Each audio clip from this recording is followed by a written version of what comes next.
Good morning, everyone.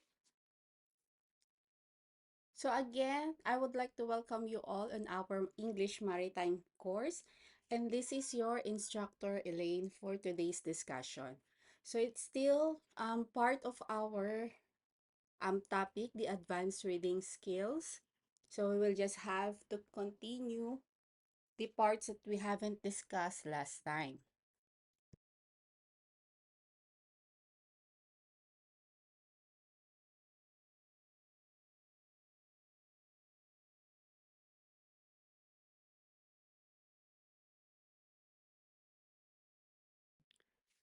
So today, our topic is about skimming and scanning.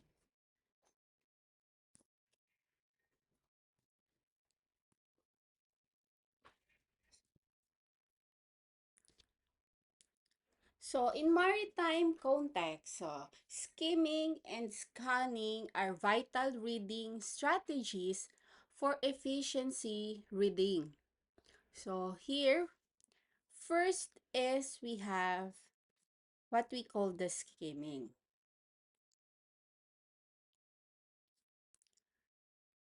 So skimming is used to quickly grasp the main ideas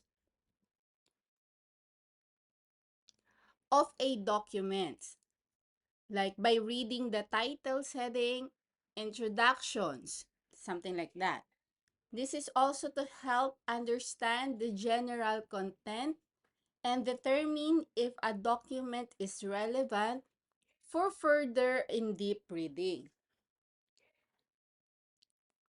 So we have here some techniques that help the maritime professionals quickly understand the relevant informations from manuals or reports or safety instructions without reading every word.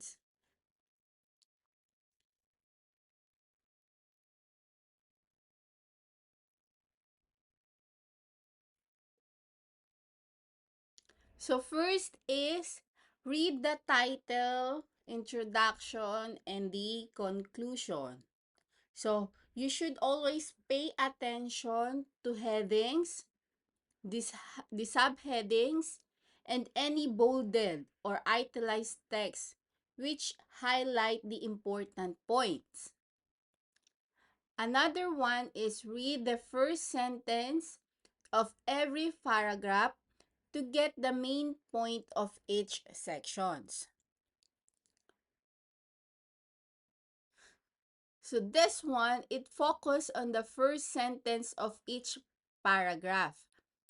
So usually the topic sentence is there and the concluding sentence to get the main idea of the section.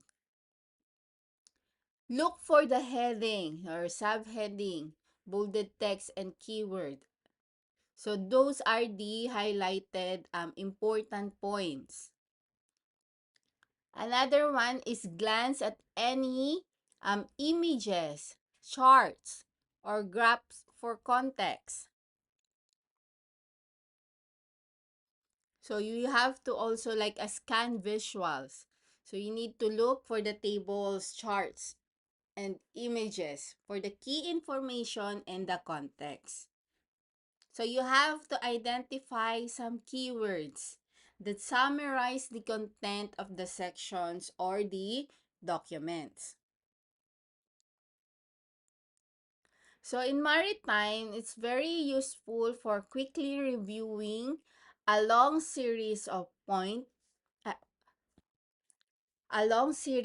port state control inspection reports to understand the overall compliance issues or for getting the gist of a new maritime regulations documents before the deeper read.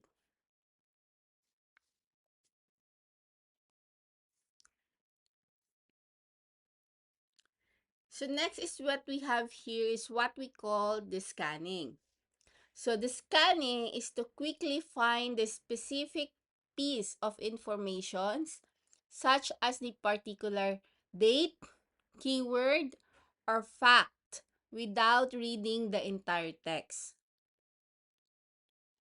So, scanning is involve rapidly locating the specific pieces of the informations.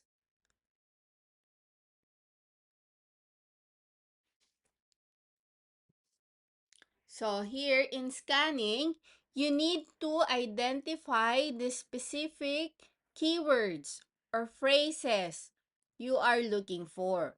So,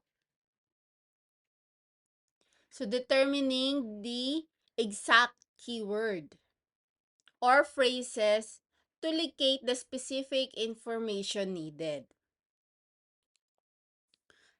Another one is move your eyes rapidly over the text, focusing only on locating these keywords.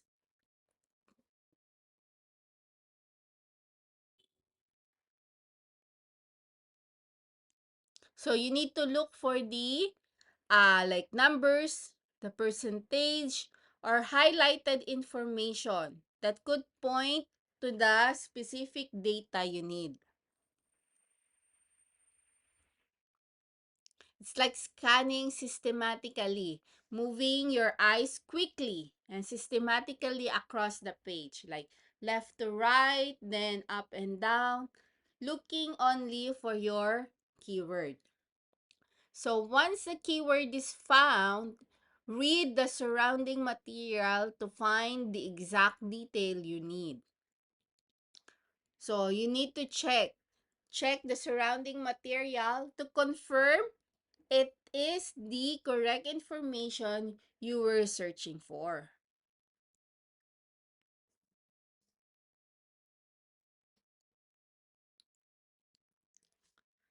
So here in maritime industry, this is essential for locating specific navigation alerts in a safety circular, finding a particular method of emergency repair in a technical manuals, or retrieving a specific detail from a vessel's cargo manifest.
So next is about the active reading and annotations. So this is the second skills that we can consider for having a advanced reading skills. So active reading and annotations in maritime field, it involves a strategically interacting with the maritime text, such as the technical documents, regulations, or research papers. By highlighting the key informations, writing notes, asking questions, and summarizing in the margins to enhance a comprehensions and critical engagements.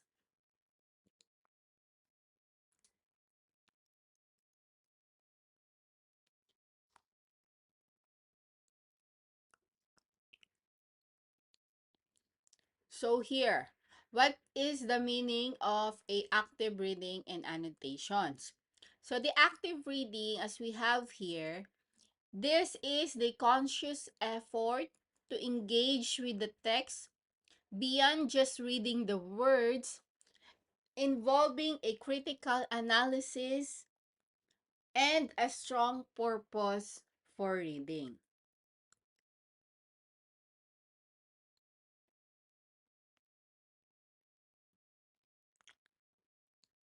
While the annotations that we have is this is the act of taking notes and making marks directly on the directly on or alongside the text to record the key informations, thoughts, and questions.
So I have here some steps on how it applies in maritime context.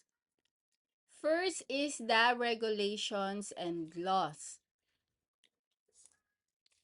So the international maritime laws, national maritime codes, and the safety regulations. Another one is in the technical manuals. So ship maintenance guides, equipments, and operations manuals, and technical specifications.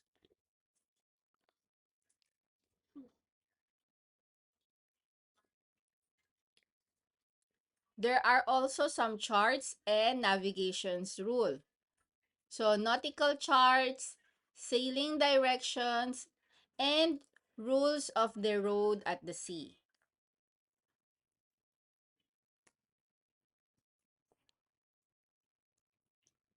We also have some research papers. So studies on marine science, naval architecture, and maritime economics.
So I have here now the strategies for active reading and annotations. So first, we have here some steps in pre-reading. First is you need to set the purpose. So before starting, we need to determine what you need to learn from the text, such as the specific rules for the vessel traffic, how to operate new equipment, or an understanding of a particular research findings. Then next is the scheme and preview. So as I discussed about earlier regarding the scheming, so get a sense of the document structure by looking at the headings, figures, and the introductions to understand the main topic.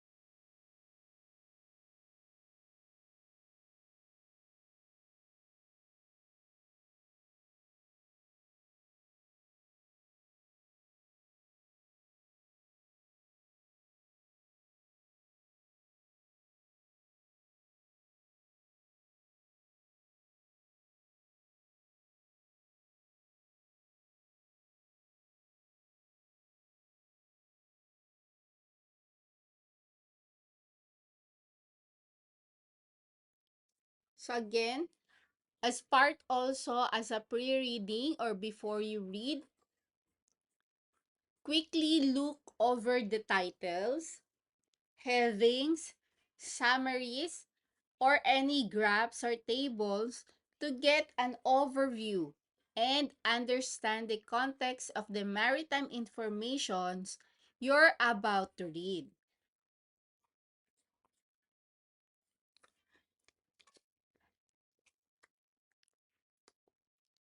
Another one is you need to think about what you already know. About this specific maritime topic, you make a connections and improve the comprehensions. So by this, you will activate your prior knowledge.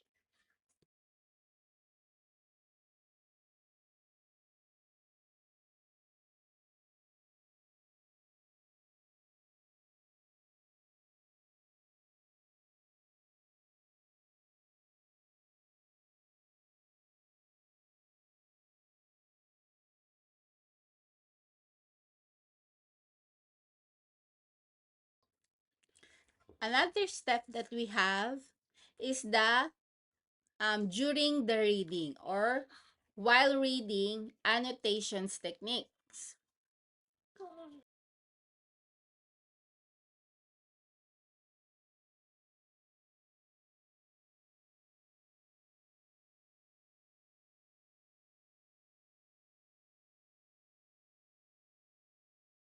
So while reading, you need to mark the text. So by this, you're going to use a system of symbols, highlights, or underlines to identify some key points, unfamiliar terms, questions and concerns, and connections. So the key points, these are the main arguments or the central ideas and the essential definitions.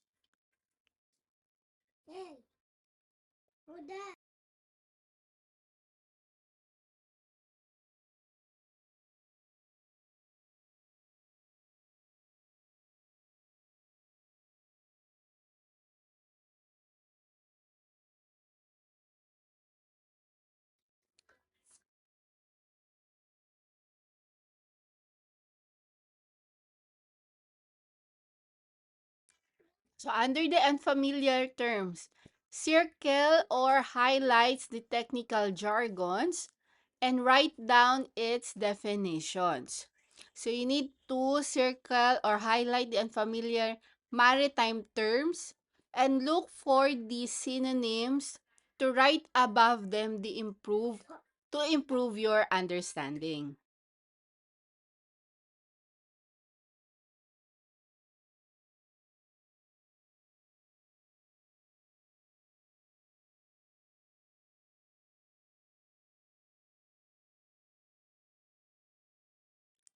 So under the questions and concerns, you need to jot down some questions that arise or points of confusions or areas you disagree with.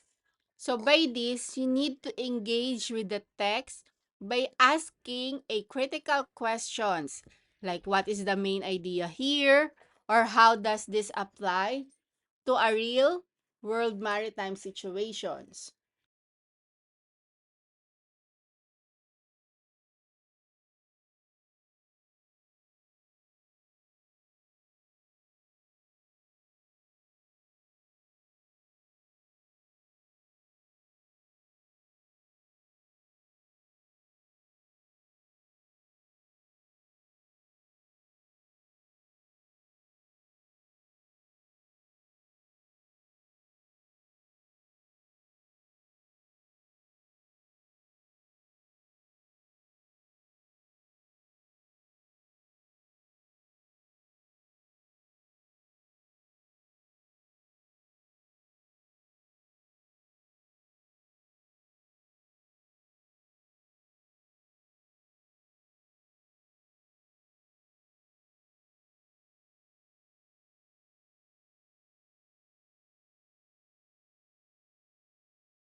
Next is the connection. So under this, you have to note how new informations relates to other regulations, like previous readings or your own experience at the sea.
Next is you need to summarize or write the brief summaries of the key sections or concepts in the margins to test your understanding. And of course, you need to use a key or legend. You need to create a key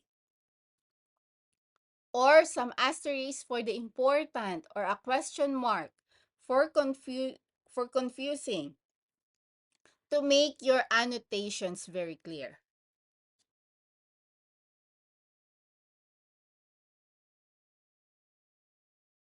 And lastly, during the reading also, you need to use a different formats. So for the text, you can mark, use a sticky notes or a separate notebook to record your annotations. So these are the ones that can help you to make your advanced reading skills during the reading.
So next is if we have some strategies for before reading and during the reading. Next is the post reading or the after reading. So this time you're going to reinforce your learning.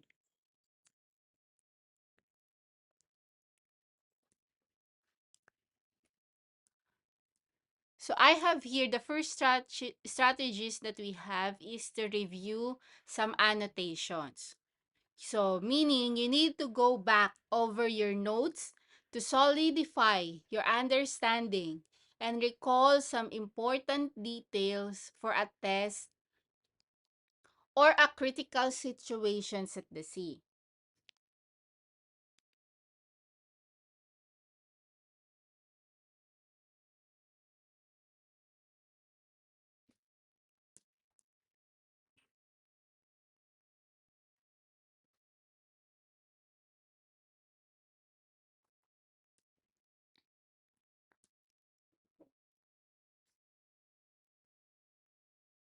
Next is to synthesize the information, meaning you need to connect ideas from a different part of the text or across the multiple maritime sources to gain a deeper and more integrated understanding.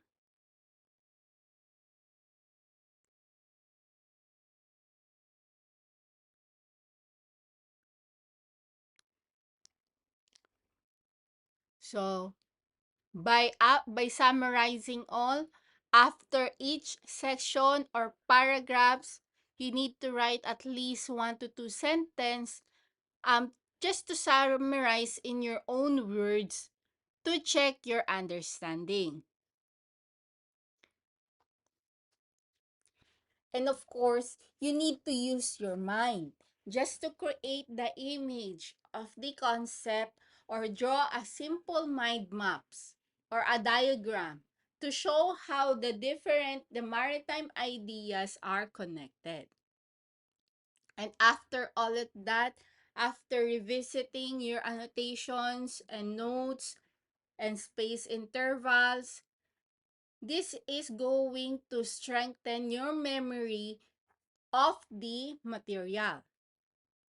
And if possible, discuss your annotations and insights with your colleagues just to gain the different perspective on the maritime text.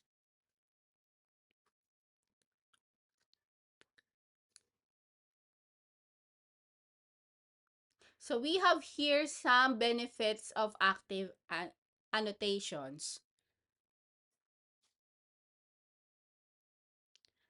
First, of course, to improve the comprehensions.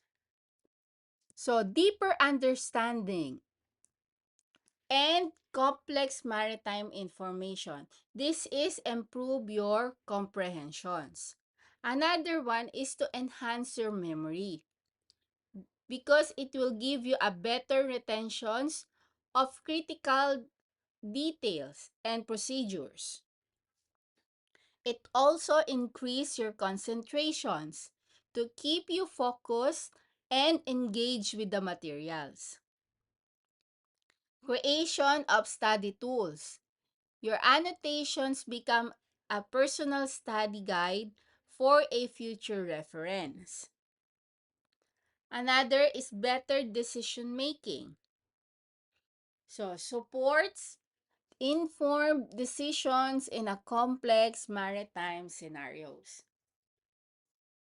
So, these are the benefits of the active annotations. So, again, we have the three strategies for the active reading and annotations, like before reading, during the reading, and of course the post reading or after.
So the next topic that we have here is about the decoding some technical languages.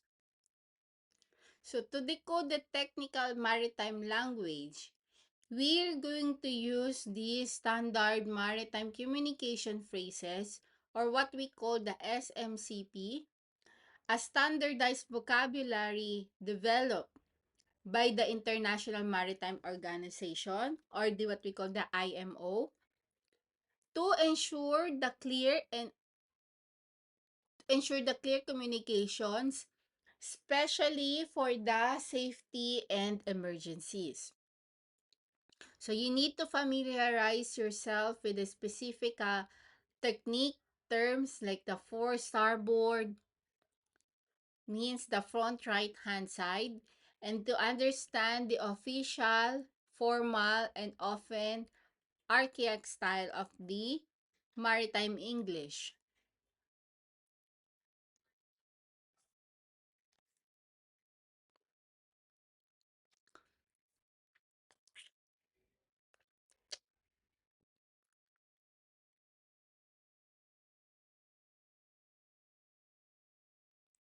So first, you need to understand the purpose of the maritime English. So the maritime English serve as a common standardized language for a professionals from diverse linguistic background. This is to ensure the clear communications for safety and efficiency.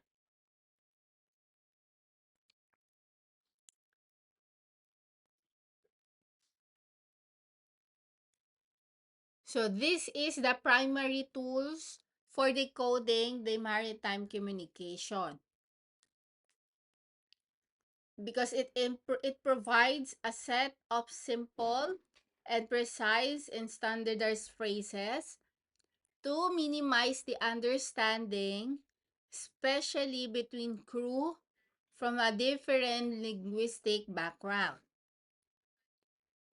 So regarding the safety and efficiency, its primary goal is to facilitate a communication in diverse situations, from routine operations to emergency response. So, this time we're going to prevent the misunderstanding that could lead to accident.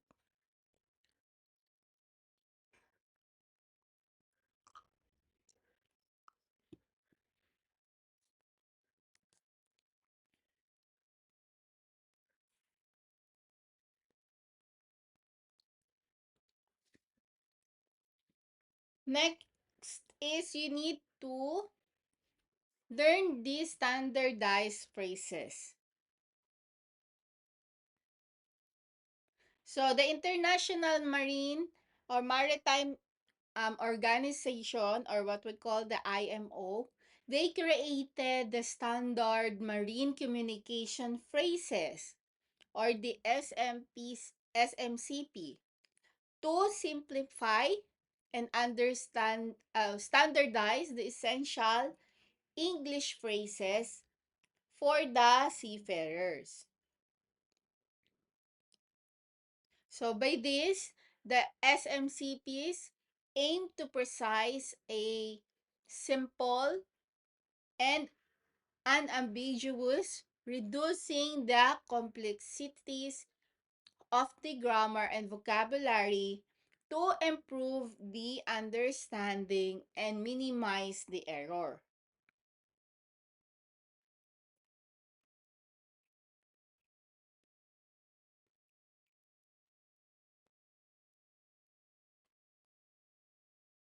So under these compulsory requirements, they need to understand, or understanding and using the IMO SMCP is a mandatory requirements for officers in charge of a navigational watch according to the STCW convention.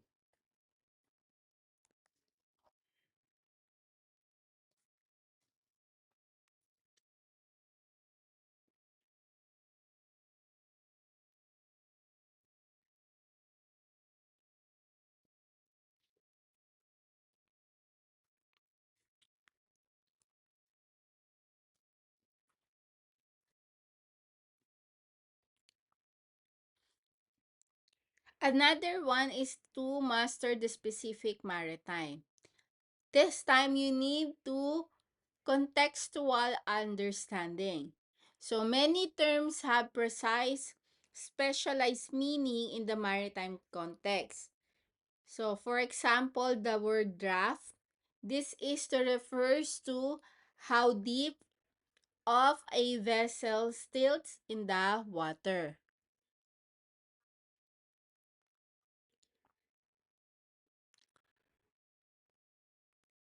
Next is the using the dictionaries.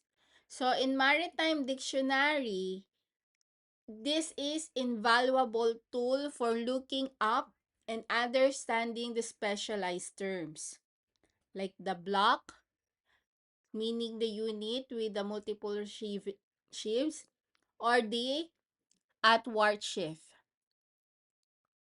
So maritime English includes some specific vocabulary for a technical such that found can be found in their manuals, charts, and logbooks.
Another one is, of course, you need to study the manuals and charts. So, reading the technical documents such as the vessel manuals, navigational charts, and deck logbooks will help you understand the context and usage of the maritime terms.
Another one that we have here is the practice and exposure.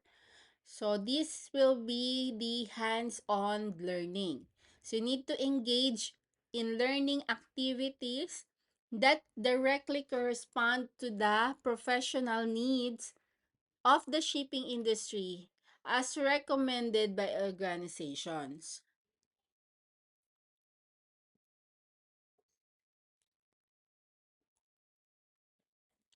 So another one is realistic scenarios. So you need to be participate in the simulation based course that place you in a real world on board scenario, allowing you to practice using the SMCP and the other maritime phrases under pressure. So here in maritime English, they often use some formal and archaic expressions to create a tone of authority and clarity. So in spoken and maritime English, you need to focus on the clarity and transparency. So this often involves using the simplified grammar or the syntax to convey information quickly and directly, particularly in emergency situations.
So this is still part of our topic regarding the decoding. So we have healed the jargons. So we discussed this before. It's about the specialized vocabulary, the specialized words.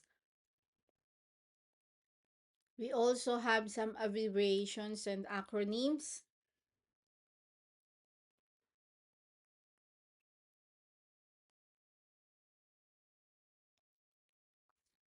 So these are the common and technical documents. So they're going to create the personal glossary or use of company specific reference guide. Another one is the symbols. So these are the standard symbols for engineering, electronics, and navigations. So this includes the electrical diagrams and symbols for resistors like that.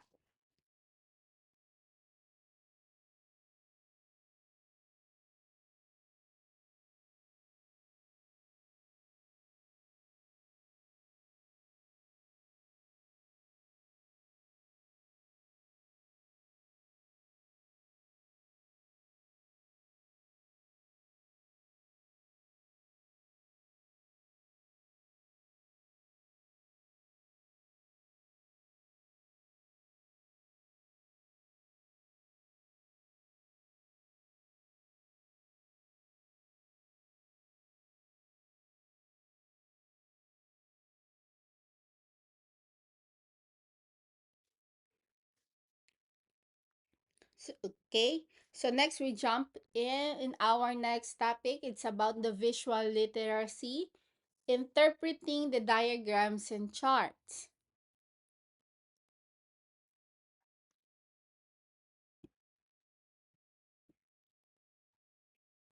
So the visual literacy in maritime industry, this is the ability to correctly interpreting or interpret and understand the wide array of the diagrams, charts, and symbols, and also the visual data they use in the navigations and ship management.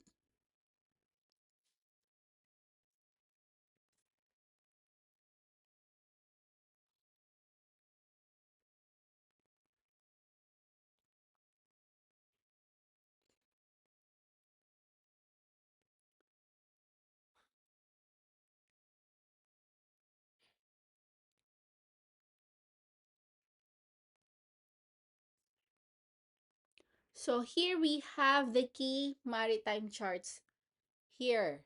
So first we have the nautical charts.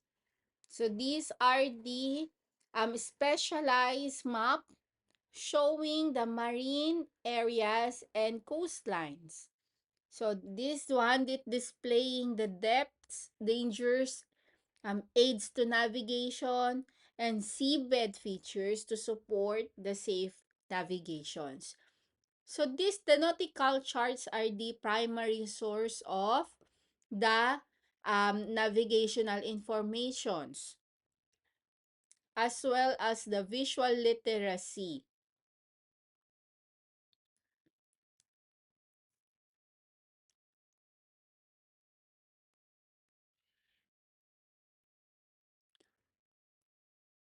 So we have here the charts first. So the charts are the categorized categorized by the scale or the size which determine their purpose.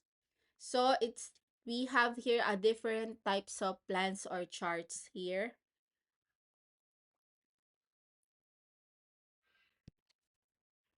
So first is what we call the harbor plans.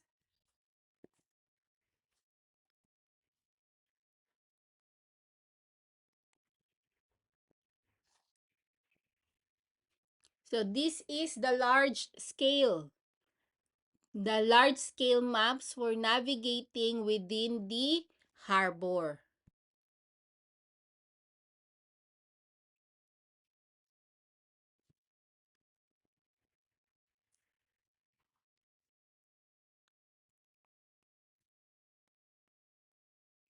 So this one, the harbor plans, it's also they provide the high levels of details, showing some features like the dock locations, pier, and moorings and underwater hazards.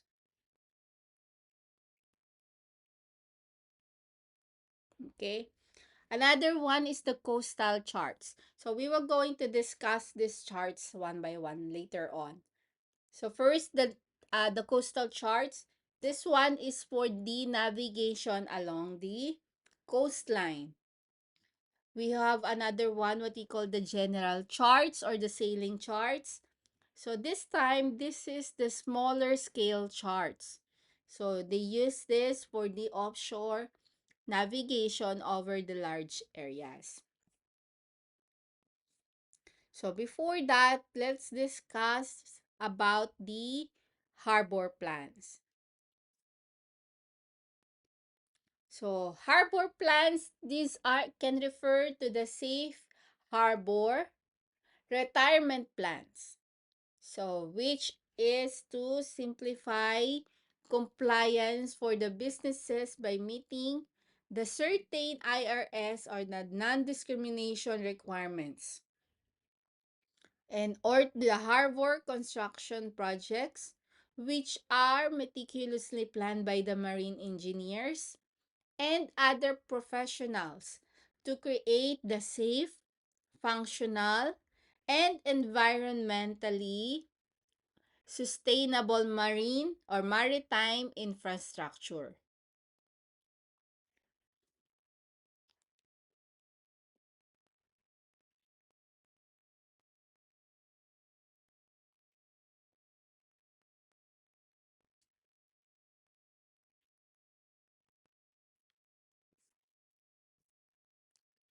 So these plans involves site analysis, infrastructure design, and securing the financing and goal, including economic competitiveness, environmental resilience, and safety.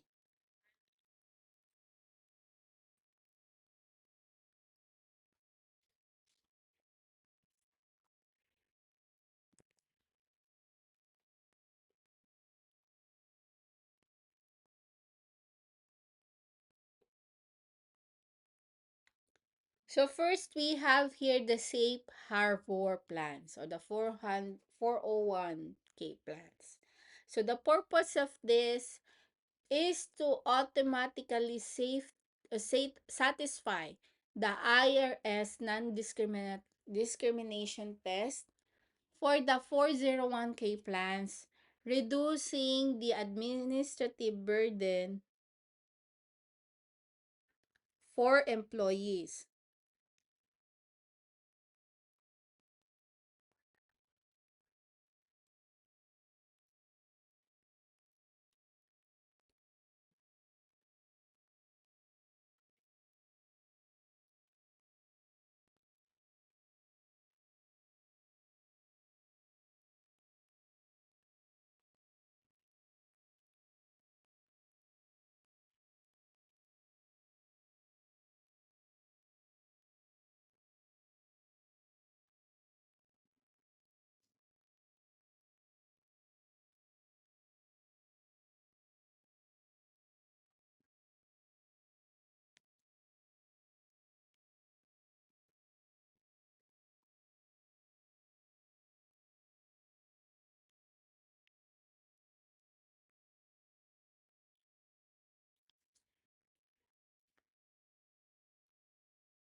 So we also have here some requirements.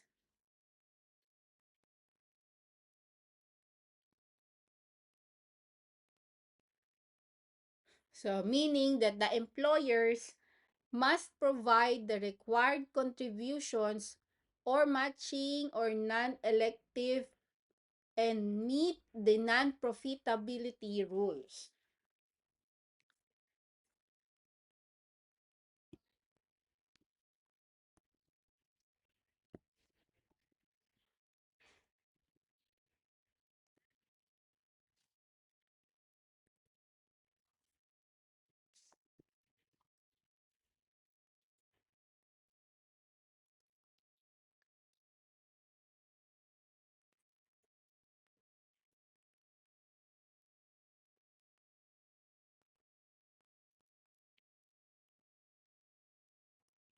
So what are the benefits of this?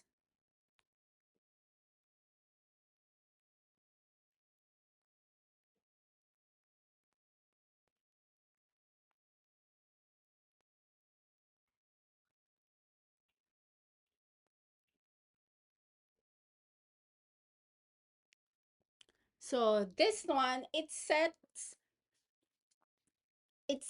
in and forget it. So this one is to approach to compliance, avoiding the potential refunds to highly compensated employees.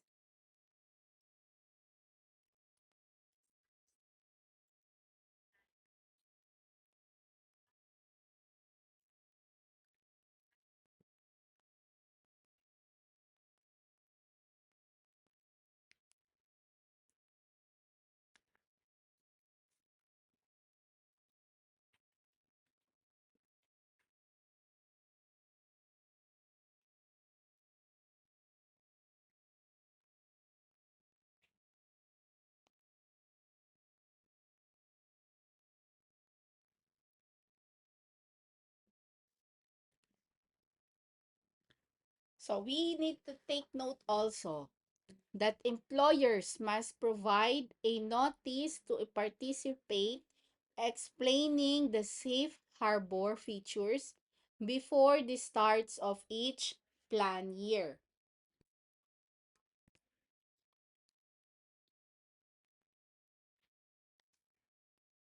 Next is the harbor construction plan.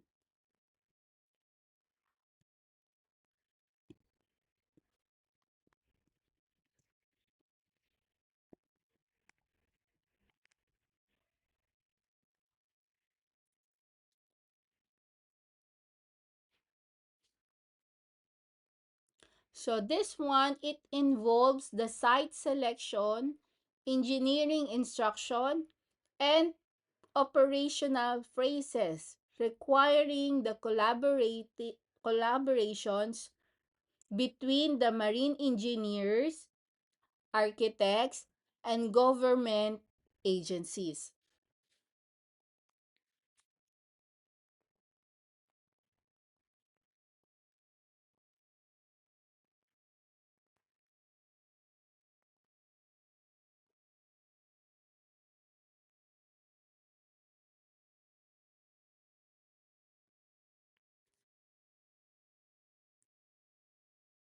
So this harbor construction plan, this one, it involves a multi-stage plan, site selection, where factors like the environmental conditions, economics, and access are very important.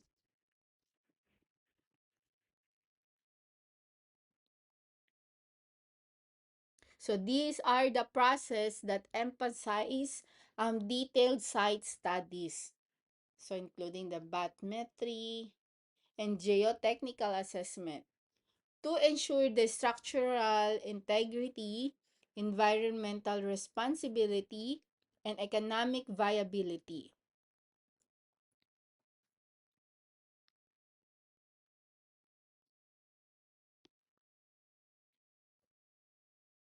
So we have here some key consideration, of course. First is the site's suitability. So selecting the location with a good anchor holding grounds, protection from storm and large waves, and sufficient space for maneuvering. So the suitable location is chosen based on the environmental, geological, hydrological, and economic factor.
Another one is the environmental factors.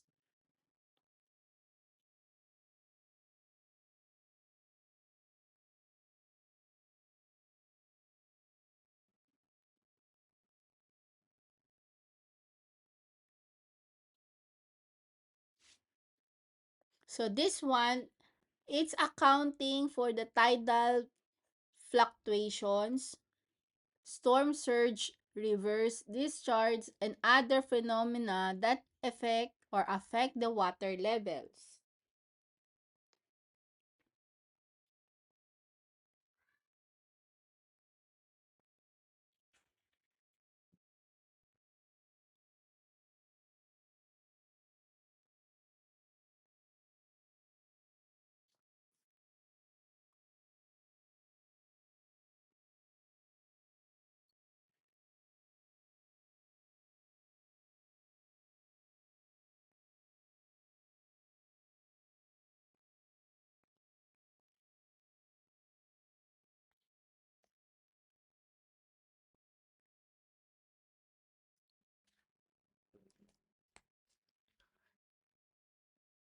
Another one is what we call the structural soundness.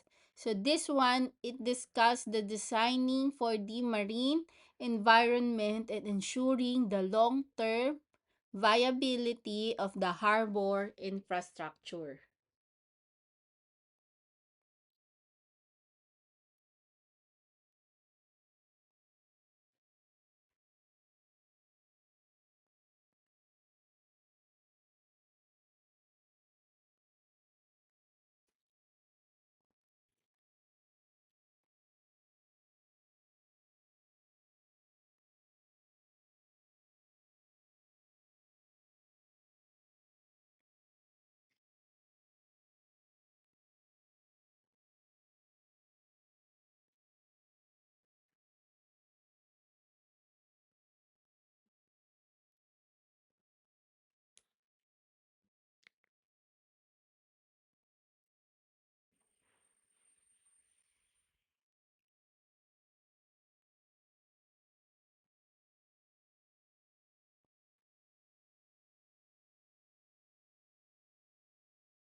Another one that we have here is about the community and the urban planning plans.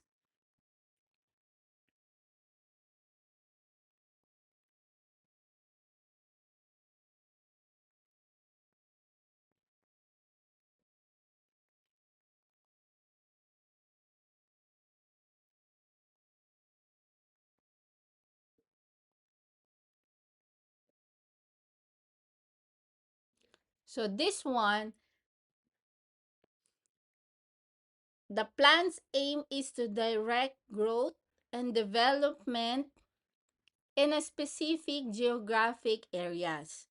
They're often used for the or often those with the harbor and coastal features.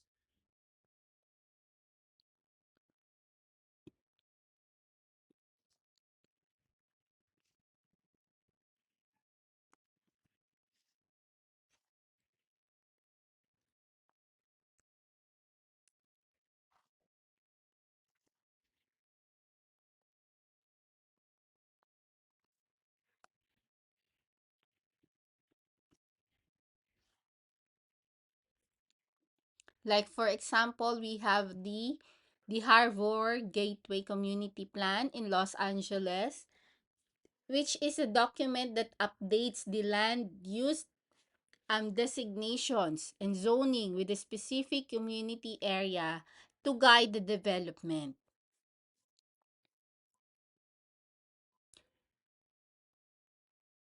So the community and urban planning in maritime setting, there are focuses in the integrating the human activities. So with the marine environment, through the strategies like the marine or the maritime spatial planning, the coastal marine plans, that involves the collaborations, transparent process for managing the uses of the sea and the coastal areas.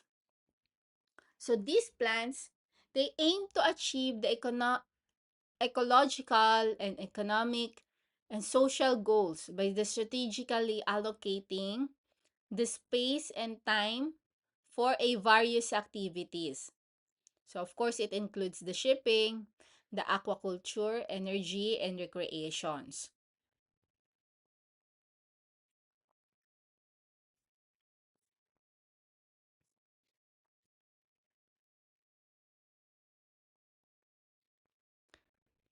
So another charts that we have is what we call the coastal chart.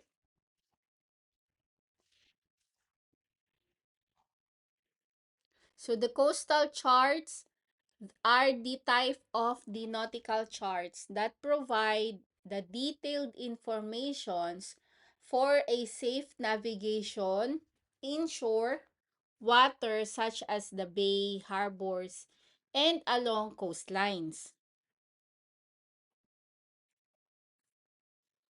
So here, this is the detailed medium scale nautical charts.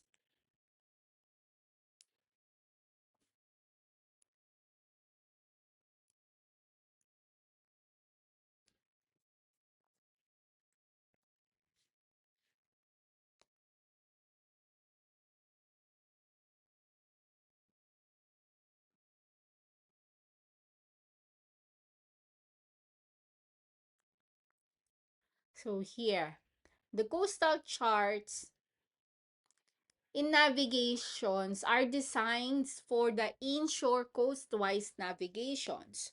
So where the course might involve navigating through the reefs, shoals, and the large inland waterways.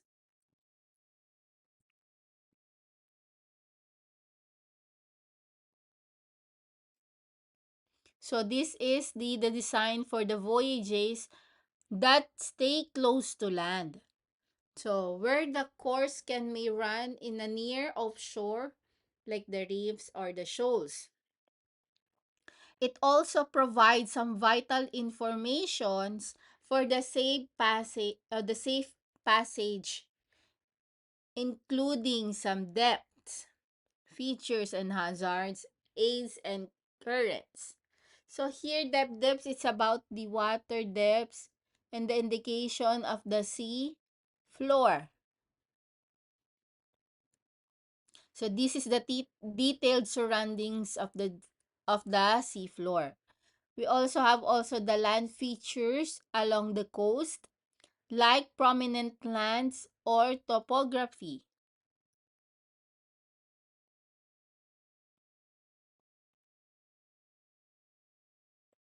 We also some locations of the rocks, wrecks, and other dangers to navigation. So those are parts of the hazards.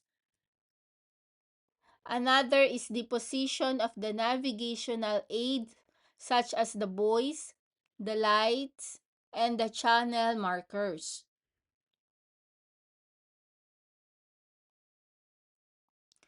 We need to consider also, or we can also found in the coastal charts is what we call the current, or the information and the current force and the directions.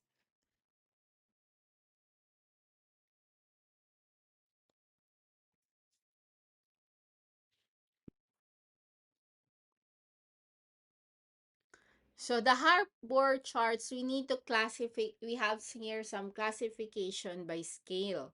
So the harbor plans scales is in the, it could be 1 to 50 thousand or larger, showing the highly detailed areas for the ports and harbors.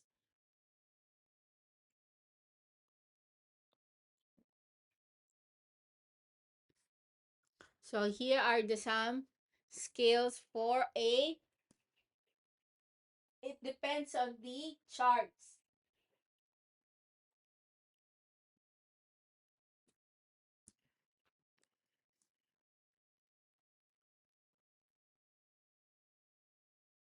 We also have here some availability.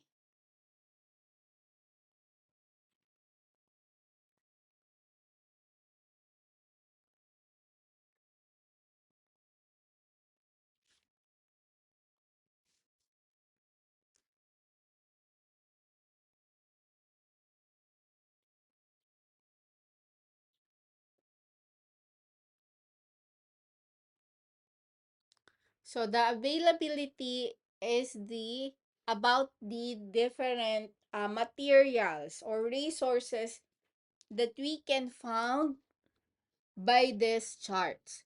So we have here some paper charts. So these are the traditional paper charts that are still produced, although some countries are moving towards on the on-demand or electronic systems. We also have here what is as I said earlier regarding the electronic charts or what we call the electronic navigational charts.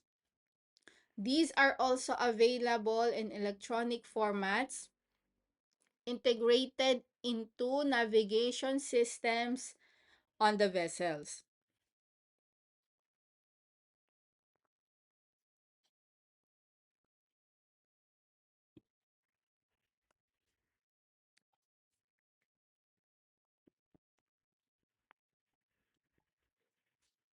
Lastly is the national charts.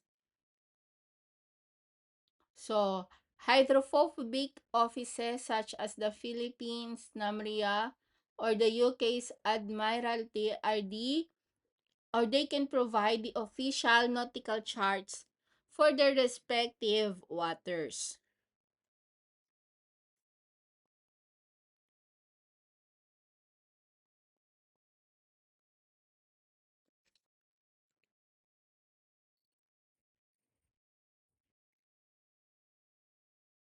So these are the different charts that we can found or resources that we can use. So by paper, electronic, and then national resources. So that's it for today. So we discussed about some other advantage or skills in advanced reading skills for today. And we are now on our topic regarding the visual literacy or the diagrams and the charts. So again, this is your instructor Elaine and I hope you learned something. It's about you to having an advanced reading skills regarding in our or on your maritime English course.